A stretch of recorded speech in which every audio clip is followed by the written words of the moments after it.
안녕하세요. LLM 기술, 정말 빠르게 발전하고 있죠. 근데 가트너 보고서 보니까 LLM 시스템의 한 34% 정도에서 사실 오류가 발견되고 그중 거의 70% 가까이가 그 환각 현상 때문이라네요. 2025년 전망이라는데, 심각하죠.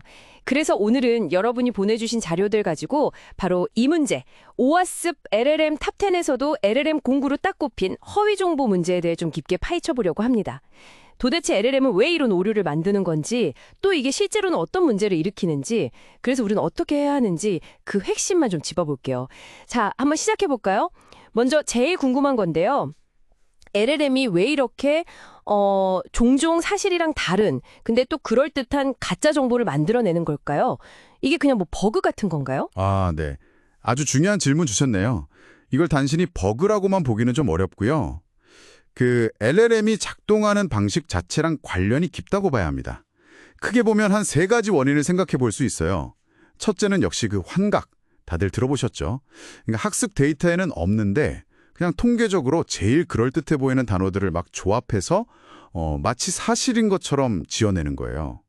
잘 모르는데도 뭔가 대답은 해야 하니까요. 아, 그 환각 현상이군요. 네. 그리고 둘째는 데이터 편향 문제예요. LLM이 배운 데이터 자체가 좀 한쪽으로 치우쳐 있거나 특정 관점만 담고 있으면 결과물도 당연히 편향될 수밖에 없죠. 학습 데이터 자체의 문제군요. 그렇죠. 마지막으로는 사용자가 일부러 악의적인 프롬프트로 거짓 정보를 만들도록 유도하는 경우도 있어요. 특정 목적을 가지고 LLM을 이용하는 거죠. 환각, 데이터 편향, 그리고 악의적인 유도라. 이게 하나만 작용하는 게 아니라 복합적으로 나타날 수도 있겠네요. 네, 맞습니다. 그러면 이런 원인들 때문에 실제로 어떤 문제들이 생기는지 사례를 좀 들어주실 수 있을까요? 이게 진짜 흥미로운 부분 같은데요. 네, 그렇죠. 이게 그냥 답이 틀렸네. 이 수준이 아니거든요. 예를 들면 법률 자문을 구했는데 LLM이 학습 데이터에 없는 내용을 비슷한 판례 패턴 같은 걸로 막 추론해요. 그래서 실제로는 있지도 않은 법조항을 근거로 딱 제시하는 거죠. 이걸 통계적 체험이라고도 하는데 빈칸 메우듯이 자연스럽게요. 없는 조항을 만들어내기까지 하는군요. 네. 또 질문의 맥락을 완전 잘못 파악해서 전혀 엉뚱하거나 심지어 위험할 수 있는 정보를 주는 맥락 오독 사례도 꽤 있고요.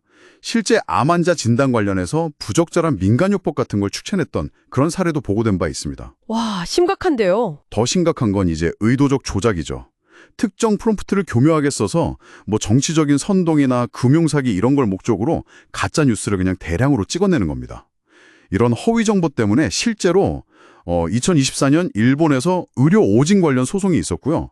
또 가상화폐 관련 허위 정보 때문에 시장이 막 혼란스러워지거나 조작된 여론조사 같은 게 퍼져서 사회 갈등이 커지는 이런 실질적인 피해로 이어지고 있습니다. 와, 듣고 보니까 이게 단순히 정보가 좀 부정확하다 이런 차원을 넘어서는 것 같아요. 사회 시스템 자체를 흔들 수도 있겠는데요? 맞습니다. 그럴 수 있죠. 그럼 이런 위험을 줄이려고 어떤 노력들을 하고 있나요? 대응책 같은 게 있겠죠? 네, 다행히 오아스프를 비롯해서 여러 기업이나 연구기관에서 다각도로 대응책을 찾고 있습니다. 기술적으로 보면요. LLM이 만든 정보가 진짜인지 아닌지 외부 데이터베이스나 API, 예를 들어 구글 팩트체크 툴 같은 거랑 연결해서 검증하는 방식이 있고요. 또 IBM의 와스넥스 거버넌스 같은 경우는 답변의 신뢰도를 퍼센트로 딱 보여줘요. 이 답변은 한 75% 정도 신뢰할 수 있습니다. 이런 식으로요. 사용자가 판단할 근거를 주는 거죠. 아, 신뢰도 점수 같은 걸 보여주는군요. 네, 하지만 기술만으로는 당연히 부족하죠. 특히 의료나 법률처럼 결정 하나하나가 되게 중요한 분야 있잖아요. 이런 데서는 반드시 그 분야 전문가가 마지막에 검토하는 인간 감독 강화 절차가 필수적입니다. 메이오 클리닉 같은 곳이 그렇게 하고 있고요. 사람이 꼭 확인해야 하는 거군요. 네, 그리고 좀 더 근본적으로는 학습 데이터 자체의 편향성을 미리 측정하고 줄이려는 노력. 마이크로소프트 애저 AI 페어니스 같은 도구들이 그런 역할을 하는데요. 이것도 아주 중요합니다.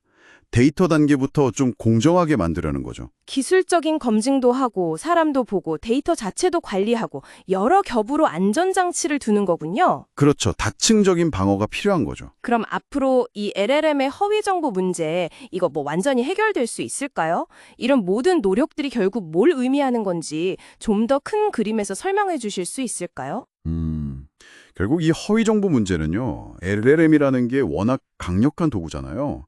그 뛰어난 창의성이나 편리함 뒤에 어쩔 수 없이 따라오는 그림자 같은 거라고 봐야 할 것 같아요. 양날의 검인 거죠. 앞으로 기술은 뭐 계속 발전할 겁니다. 엔비디아 네모가드레일즈의 트루스가드처럼 실시간으로 사실 확인하는 기능도 더 좋아질 거고요. ISO 27090 같은 LLM 신뢰성 평가 국제 표준 같은 것도 지금 개발 중이고 아마 2025년 말쯤 초원이 나올 예정이에요. 아, 표준도 만들어지는군요. 네, 그리고 EU AI법처럼 이건 2026년에 시행될 예정인데 허위 정보를 생성하면 법적으로 책임을 묻는 뭐 매출의 최대 5%까지 과징금을 물릴 수 있게 하는 그런 규제도 점점 강화될 거고요. 규제도 강화되고요. 하지만 여기서 정말 중요한 점은 기술이나 규제만으로는 이 모든 문제를 다 해결할 수는 없다는 거예요. 명확한 한계가 있습니다. 결국 LLM이 만들어낸 정보를 최종적으로 판단하고 활용하는 건 우리, 바로 사람이니까요. AI 윤리 원칙을 잘 세우는 것도 중요하고 동시에 정보를 받아들이는 여러분 각자가 비판적으로 생각하고 검증하려는 노력이 그 어느 때보다 중요해질 겁니다. 네, 오늘 OS/ASW LLM 공구, LLM의 허위 정보 문제에 대해서 정말 깊이 있게 살펴봤습니다. 환각 현상, 또 데이터 편향, 악의적인 프롬프트가 주된 원인이고 이게 법률, 금융, 사회 전반에 걸쳐서 꽤 심각한 위험을 만들 수 있다는 점을 확인했네요. 네, 그렇죠. 그리고 이에 대응하기 위해서 기술적인 검증, 또 사람의 감독 강화, 규제 마련 같은 여러 층위의 노력이 진행 중이라는 것도 알 수 있었고요. 마지막으로 한 가지 질문을 던지면서 마무리할까 합니다.